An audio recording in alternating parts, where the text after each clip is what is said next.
You're probably wondering, okay, B, how you gonna survive this? And you'd be right thinking, I have an awesome healer, but there's even more to it. Today we're gonna be talking about that, and it's your gems.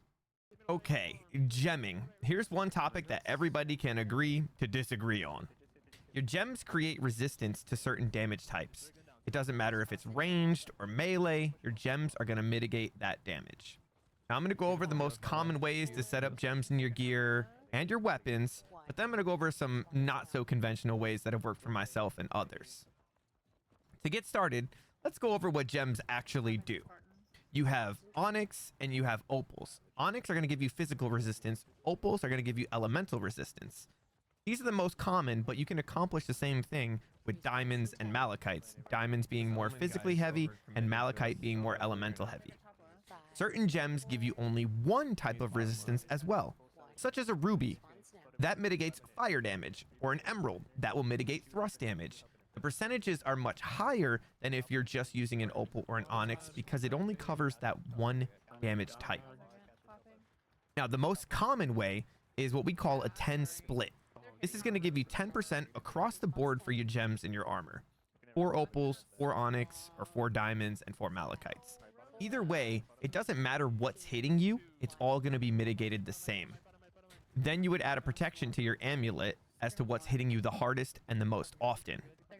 There's also conditionings, but we can get into that into another video when we go over defensive perks and things like that that can help with your gemming. So, okay, B, now that we know the most common way is a 10 split, how do you gem your gear in the wars? I personally don't feel I need all the onyx because on point, you very rarely get hit by thrust damage. So I run some moonstones in my armor, which gives me more slash resistance. My Ankh amulet has strike protection on it, so my split looks a little bit more like this.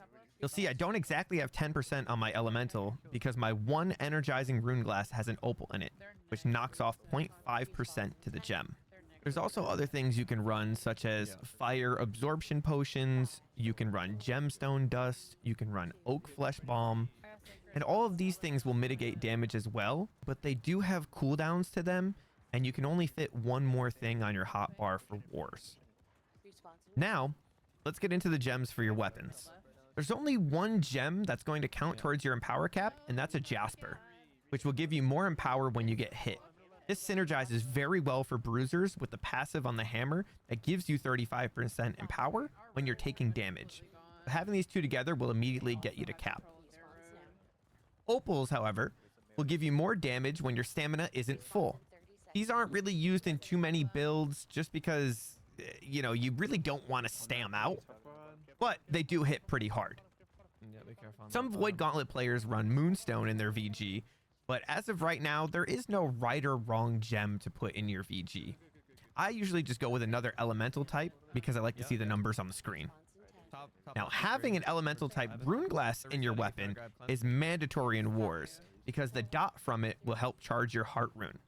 The only issue with this is they don't stack. So if your bruisers are both hitting the same target with ignited rune glass, only one of them is going to work. So try to work with the others in your group to have 3 different rune glass types in your weapons. Now, I am a very large believer in splitting melee weapons with elemental damage types for your gems. I would say almost anything other than a fire gem, which is a ruby, because fire is the most mitigated elemental type in wars. So if you're on point, the point players are usually running fire damage absorption potions to deal with this. It's pretty simple. The more damage types you have, the less your enemies can mitigate it. Now, onyx in your weapons will add damage to targets that are above 70% health, while emerald does more damage to the enemy when they're under 50% health. So these are really nice to run together because the emerald is used to secure kills while the onyx is used as your opening weapon to start the damage. Malachite in your weapons is kind of trolling in my opinion. The damage amount isn't that great when there's so many other ones that do more damage with less conditions. Last but not least, you have your diamonds in the weapon. For PvP, the only real players using these are your healers because it gives more healing while they're at full health. I would run a rune glass for PvP to charge your heart rune faster. However, in the PvE scene, diamonds are amazing for DPS builds because you're almost always at full health and backstabbing mobs to get that maximum damage.